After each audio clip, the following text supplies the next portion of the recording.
Attention, you're listening to The Todd Huff Show, America's home for conservative, not bitter talk and education. Be advised, the content of this program has been documented to prevent and even cure liberalism, and listening may cause you to lean to the right.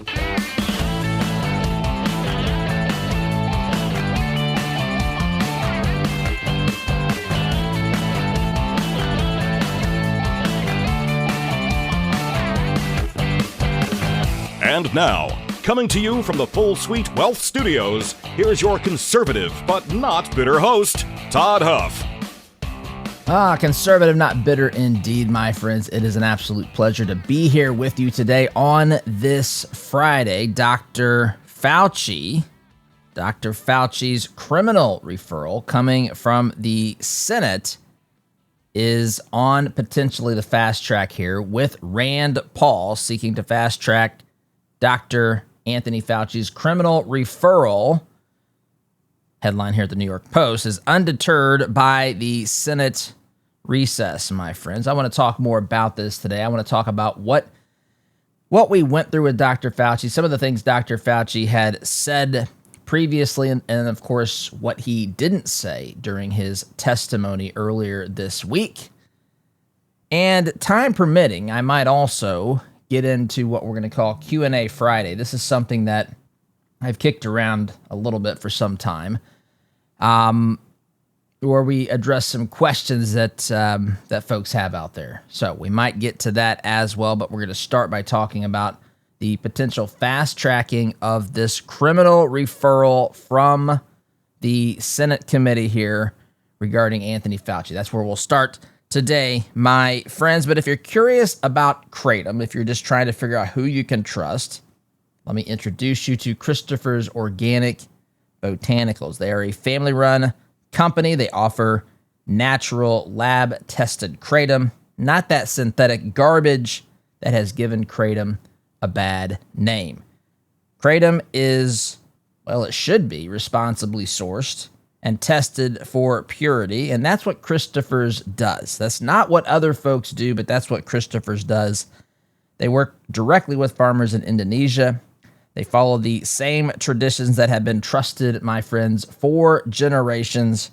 There are no gimmicks. They take no shortcuts. All they do is provide a clean, honest alternative for people looking for more than just another typical way to take care of their health. They're looking for a more natural way to do so.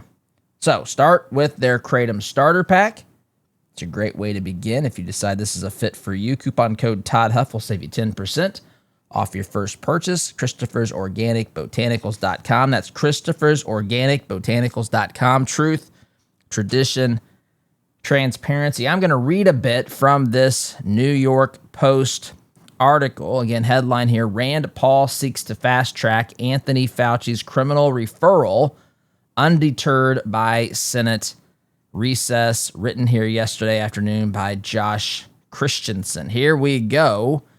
Senator Rand Paul is charging forward with his effort to prosecute Dr. Anthony Fauci after the latter invoked the Fifth Amendment 111 times on pressing questions about his handling of COVID-19 during a heated Senate hearing on Wednesday. Paul has sought at least 3 prior criminal referrals to prosecute Fauci, 2 under former President Joseph bribery, and 1 renewal under President Trump.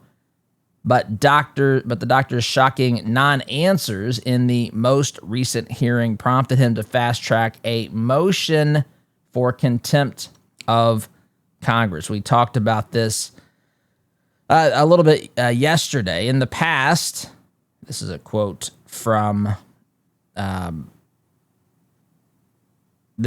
we go. In the past, often, contempt messages go from the committee to the floor, but I don't think there's any rule that says it has to. This is Rand Paul. He told Fox News' America's Newsroom.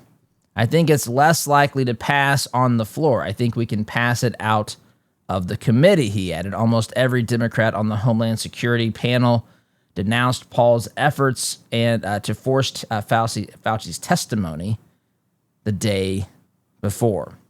So he's trying to fast track and push a criminal referral for Dr.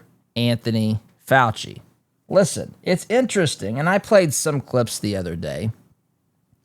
I'm going to play some clips here of Dr. Anthony Fauci out there kind of, I don't know, talking a little bit of smack, I guess, in 2022, saying that he would be happy to come back. I referenced this. I didn't actually play this soundbite because there was so much to get to. But I want to play this particular soundbite because Dr. Fauci said that he would be happy to come and explain himself to the Senate committee or to Congress in general regarding his actions, regarding what he did. Of course, he wasn't probably counting on people finding out about his little diary, his little homage to himself, his ego, all those sorts of things. And he didn't do that at all. He didn't testify. In fact, he pled the fifth before the Senate committee. Here's a glimpse of Fauci talking to the media, talking about he would be happy, how he would be happy to explain everything that he had done, validate everything that he had done. But of course, that's not at all what he did. Here's Fauci in 2022. Well, if I become a punching bag, I'm a punching bag. But I am very happy to testify before any congressional oversight committee. I have nothing to hide. I can explain and validate everything that I've done. So, it's going to be inconvenient if they actually are out there essentially threatening to make my life miserable. But I'm going to do what I need to do, and that is cooperate fully because we have nothing to hide at all. Under the advice of my attorneys, I will invoke my right under the Fifth Amendment of the Constitution to refrain from answering your questions. On the advice of counsel, I respectfully decline, based upon my rights under the Fifth Amendment, I respectfully decline to answer. On the advice of counsel, I respectfully decline to answer based upon my rights under the Fifth Amendment to the Constitution. Okay, so there you go. 111 times, that's what we got earlier this week. And, he was out there telling us he would be happy to testify, happy to explain, happy to validate all of the things that he had done during his reign here over the American liberty, I guess. It's remarkable that we allowed this to happen. But nonetheless, that's what he's out there saying in 2022 to CNN. And just a couple of days ago, he was sitting before the very committee he said that he had no problems talking with. He said he would happily do it and validate it and all this sort of stuff. But that's simply not what happened. Listen, what we were subjected to is absolutely lunacy.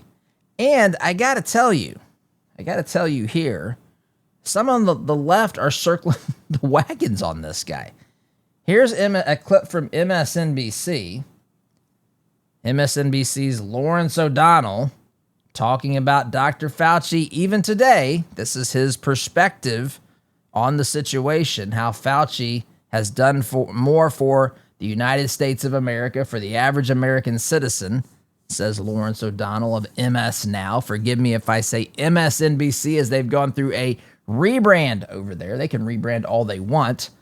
It won't change the garbage they're out there producing. But nonetheless, Lawrence O'Donnell says that he's done more for the American people than has any person sitting on that Senate committee or in the Senate at all. Bernie Moreno's target in that hearing today was a man who has done more in service to this country and the world than every senator in that room and the entire current United States Senate combined. So that's what he says. He says he's done more. Now, listen, I'm not a guy. I kind of scoff at the idea with how politics is run today and what it's become and how it's become a moneymaker and a power, a way to develop personal power and so forth today. I kind of chuckle at the idea that politics is public service. I think some people approach it like that. I think many do not. So I'm not here to say that. But I also, if you think Dr. Fauci was in that line of work for public service. I mean, just read a bit of his diary. Just go and look some of these things up. This guy's done quite well for himself financially. This guy had a lot of power. This guy was, again, just very smitten with himself, as you could find from his diary, talking about the celebrities he had met and rubbed elbows with, talking about being the most famous person in the United States, talking about how that was upsetting to people in the Trump administration. You could tell that he was even hopeful that that was the case, and maybe even gleeful that it was.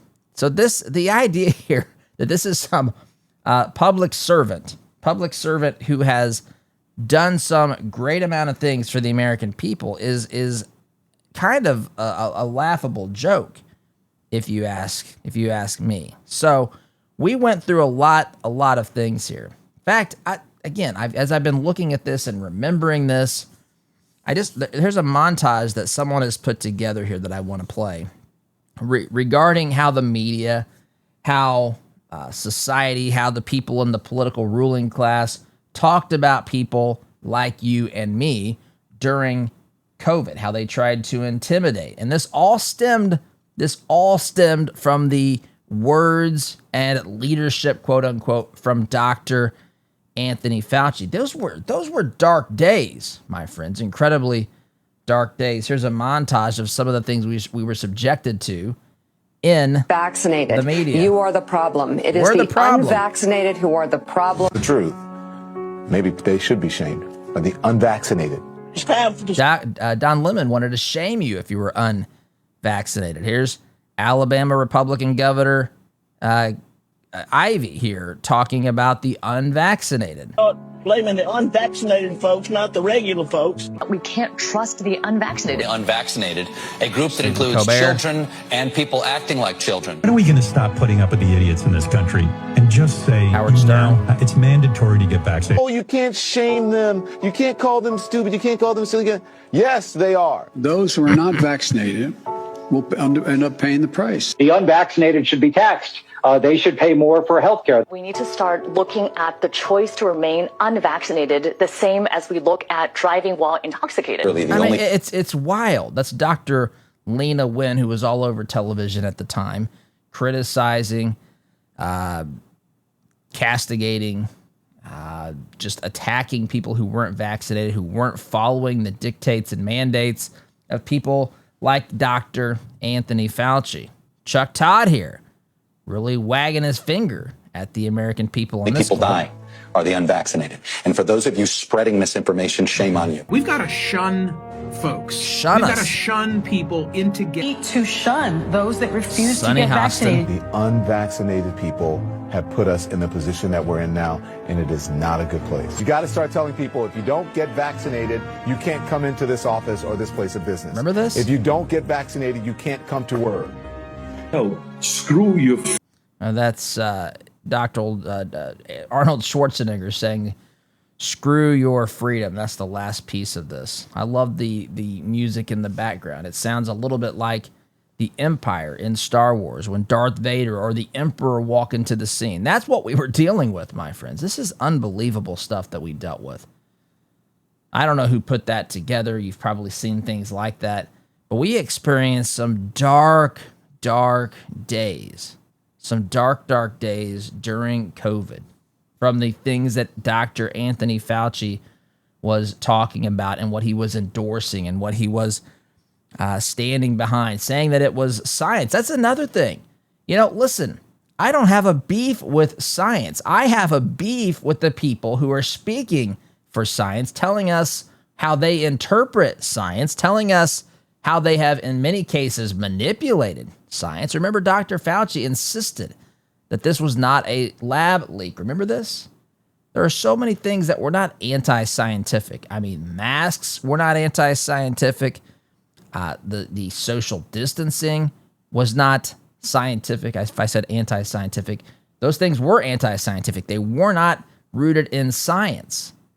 So Fauci was out there saying, if you attack him, you're actually attacking science. This is a clip put together. I forget who this was. Oh, Face the Nation. Town Hall posted this just yesterday. If you attacked Dr. Fauci back in those days, You were attacking science itself, so says Dr. Anybody Fauci. who's looking at this carefully realizes that there's a distinct anti-science flavor to this. Yeah, really. So if they get up and criticize science, nobody's going to know what they're talking about. Mm-hmm. But if they get up and really aim their bullets at Tony Fauci, people could recognize there's a person there. So it's easy to criticize, but they're really criticizing science because I represent science. I represent science. Anybody who's looking at He represents science. I mean, the audacity. I understand maybe what he's trying to say, but do you realize the massive ego on this guy? The level of ego for him to look at this interviewer, even though it's an ally at CBS. CBS has faced the nation back in whenever this was, 2022. I represent science. Are you kidding me? What in the world makes you think that that's the case? And he says people are too dumb. People are too dumb to go out there and to attack the science. They have to attack the messenger. They have to fire their metaphorical bullets here at Dr. Fauci. But I can take it. I represent science. That's what this is all about. That's what he said. You've got to be kidding. You know, friends, I get on this program, and I think I even said it yesterday. I do this from time to time. When I'm signing off in a segment, I might say, you're listening to conservative, not bitter talk. I am your benevolent dictator behind the microphone, Todd Huff, right? Back in just a minute. Something like that whenever we go to break. I do that because it's mocking how the other side actually thinks. And this is why. The other side literally thinks, I'm not a dictator behind the microphone. You listen here because you choose to listen here. You find yourself nodding in agreement because there's no way not to, unless you've completely lost your mind to the godless morality of the radical left, the godless worldview of the radical left. But the truth is, my friends, they would love to be dictators. In fact, Fauci acted as such. He acted as though whatever he said was science. There's no other explanation for it. There's no other way of looking at the data or what needs to be done. What he says should go. If you ask questions, you should face the consequences.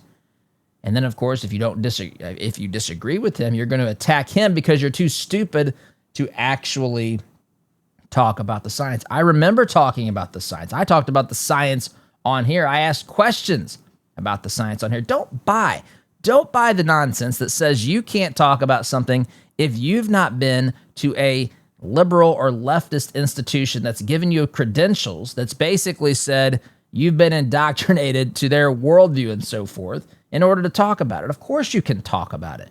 Now you can decide, someone else can decide not to listen to your opinion, but I tell you what, right now, we on this program, I'm telling you, we on this program were more correct. You out there who had questions and who were uncertain and who had all sorts of red flags in your minds about what you were being told and what you were being forced and coerced to do, those of you who questioned it and who had problems with it, who just thought something didn't add up, or maybe a lot of some things didn't add up, or that we were facing at some point absolute and total medical tyranny, if that was your thinking, you knew more about this than Dr. Fauci. Your solutions, your ideas, your way of dealing with this would have been better than what Dr. Fauci let us down. Do not let them tell you that he represents science.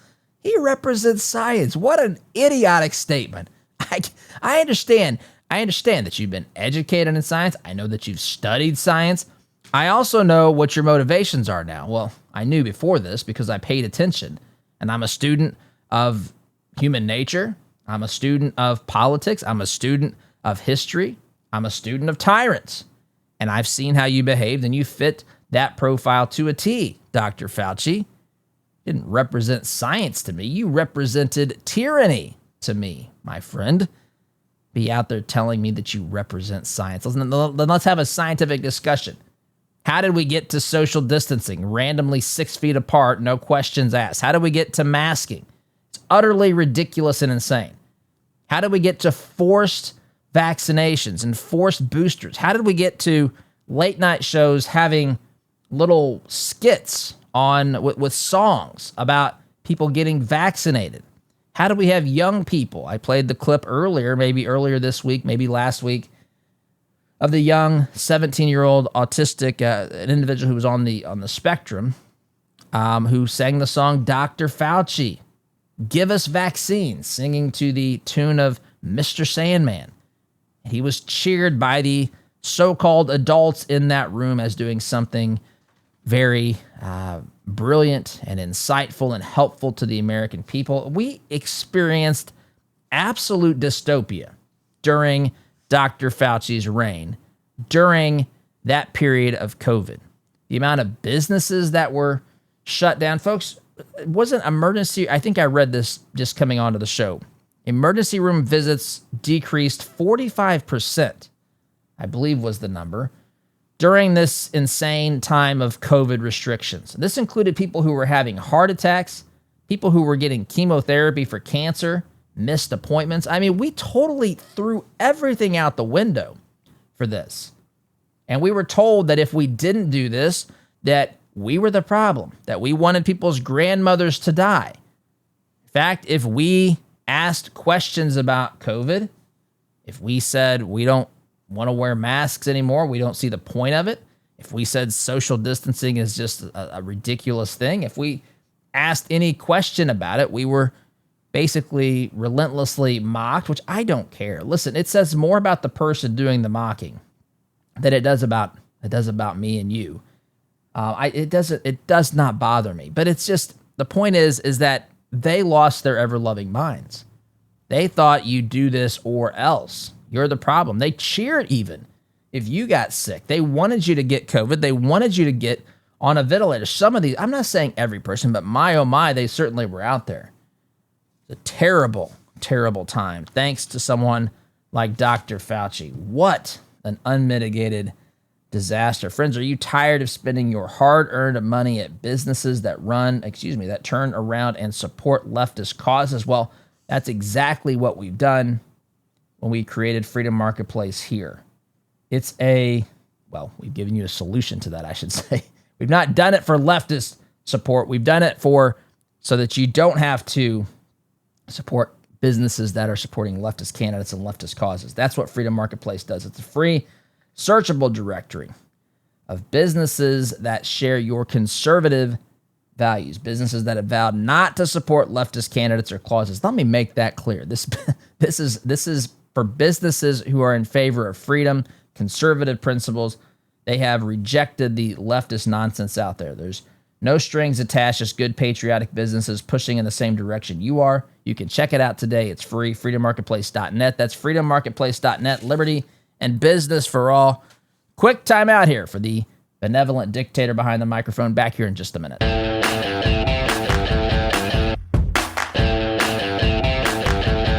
Welcome back, my friends. The COVID tyrants, on top of everything we discussed, the COVID tyrants were completely and absolutely wrong during their time managing, leading us through, forcing us, coercing us down certain paths during the COVID timeframe. They were wrong. They were wrong in every conceivable way. These folks were wrong. They tell you that they were speaking up for science and so forth.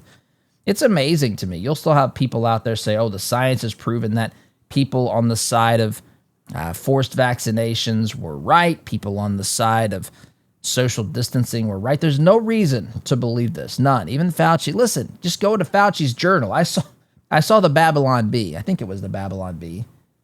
Actually, I know it was the Babylon Bee. They did a little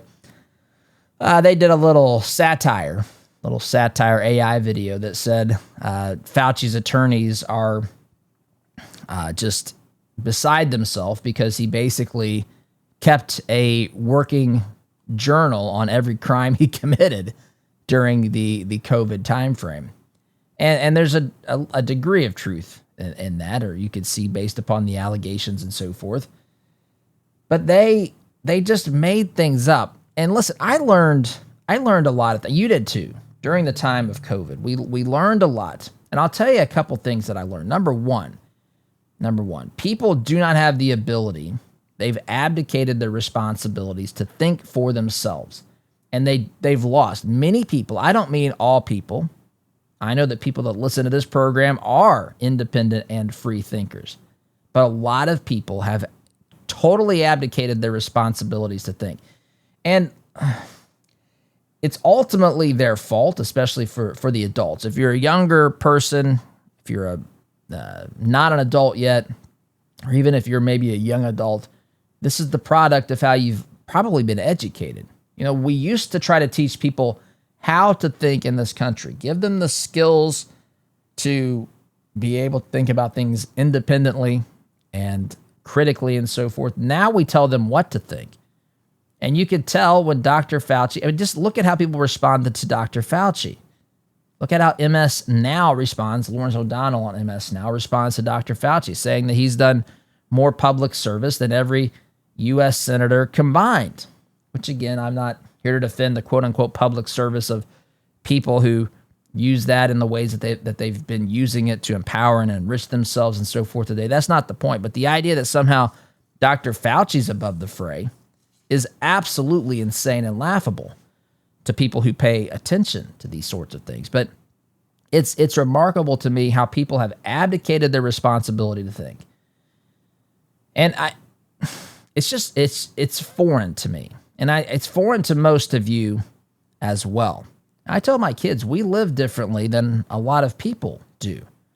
A lot of people do what the system tells them to do. And I've been through this before. You get up, you go to school every day. Listen, I'm not against school, but I do think that the public schools have created a massive problem. They have a massive problem on their hands for lots of reasons.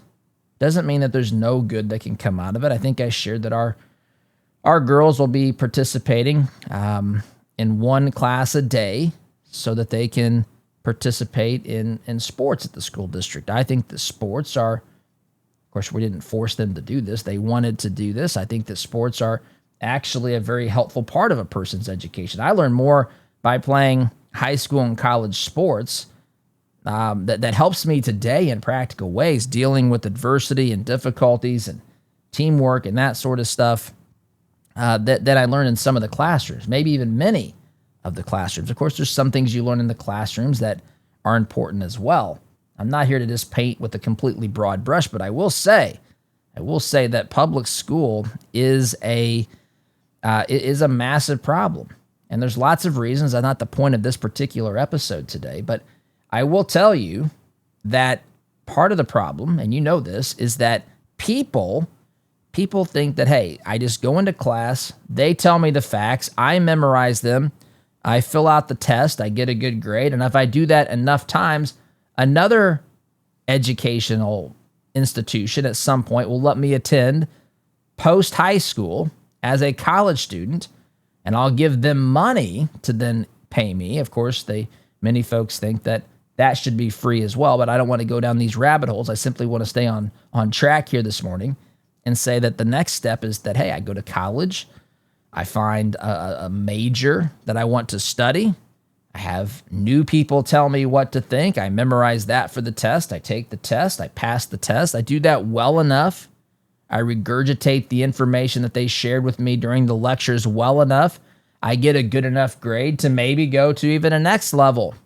of education, or to leave that university, that college, with a piece of paper that says, look at what I learned. This piece of paper proves that I know everything in this particular subject, and I take this to the marketplace, and somebody's going to fork over lots of money and lots of benefits and just additional things to me. And of course, that's maybe the first place along that journey that some people say, I can't believe that this is all I'm getting paid. And listen, I've seen some horror stories of business owners interviewing young people who have recently graduated from college who've said, you know, people come in there and when we talk about wages and salaries, they talk about ridiculous numbers. And when I knew one guy who used to ask, why do you think you are worth that? And the response he typically got, according to what he would tell me, was they started telling me what, I had to pay back my college loans. That's not how you determine your worth. If you say you're worth $80,000 a year, fresh out of college, or $100,000, you have to be able to articulate the value that you bring to the business owner, to the company hiring you. It's not enough to say, hey, I've got a lot of debt, I've got to pay for a place to live. It's, again, This is the sort of stuff that you're taught by people we're taught, or some people are taught. I wasn't taught it because I reject this nonsense. But people on the left tell you that it's the job of the employer to give you enough money to take care of whatever it is that you want. That's not how this works. The employer pays you for ideally what you're worth, what you are worth to the production of that business, that corporation, that company. And so, but again, it's just you've got a lot of people in these universities who've never spent 1 second in the private sector. They don't understand how it works.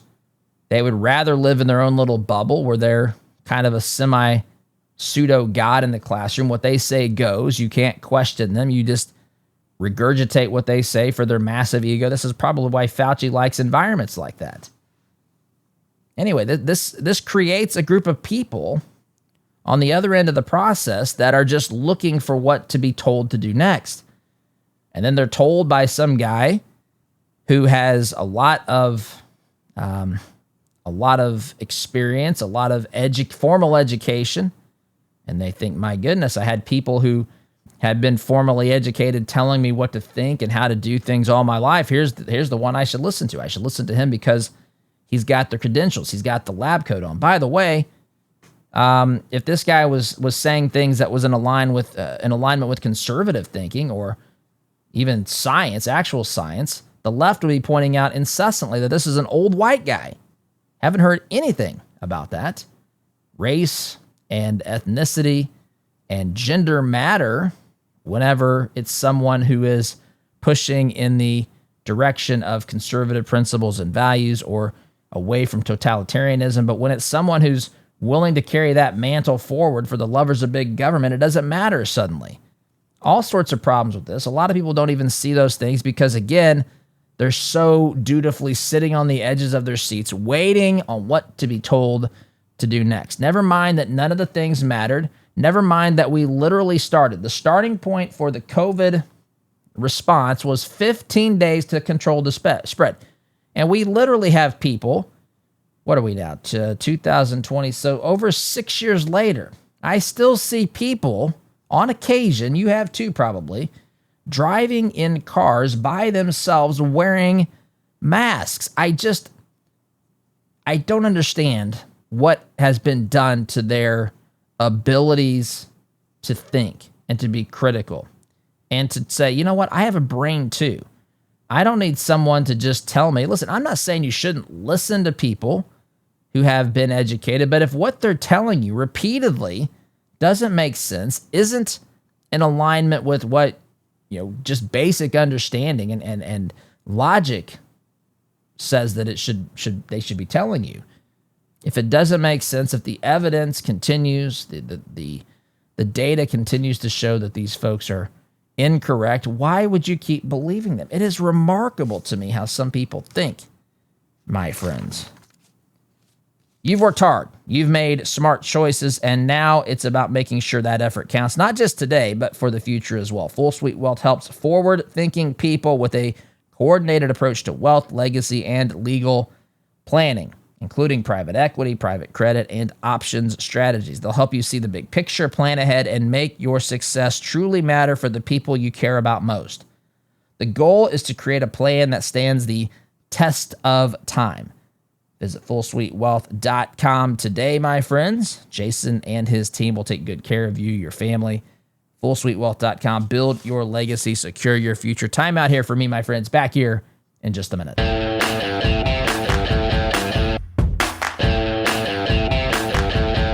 Welcome back, my friends. I don't know what's going to happen with this criminal referral. I mean, you know how these things work. It's unlikely, I think, at this point that something's going to be happening, or that something's going to happen. I think that it's unlikely that people who have abused their power, allegedly broken the law, caused a trail of all sorts of destruction for the American people to be held accountable. I mean, there's a long list of people that have never been held accountable. And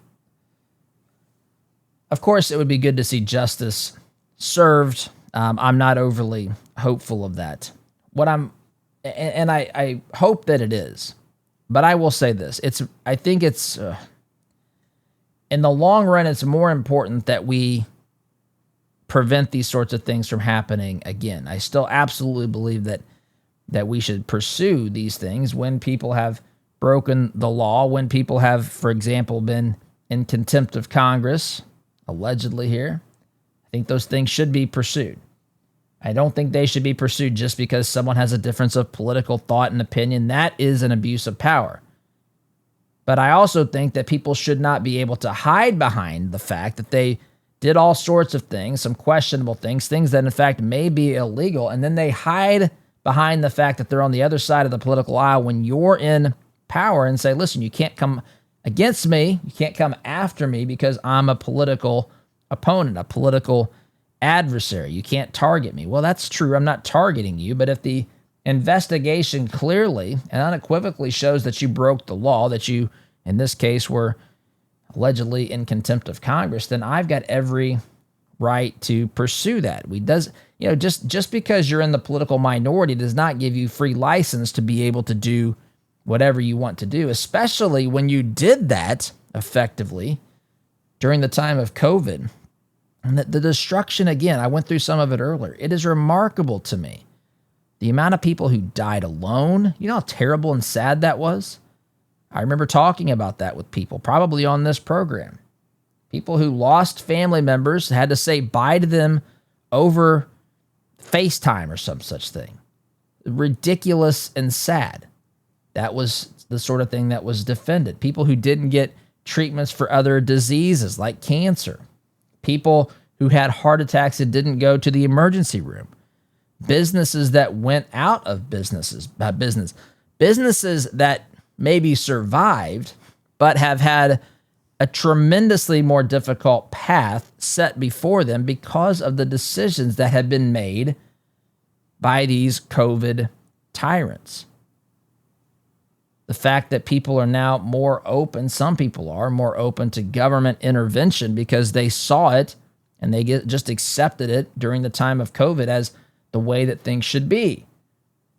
Listen, I think you start digging deep. The amount of delays that were in childhood development. If you were a parent of a young child at the time, back during COVID, I mean, there are developmental delays that were caused by people wearing masks.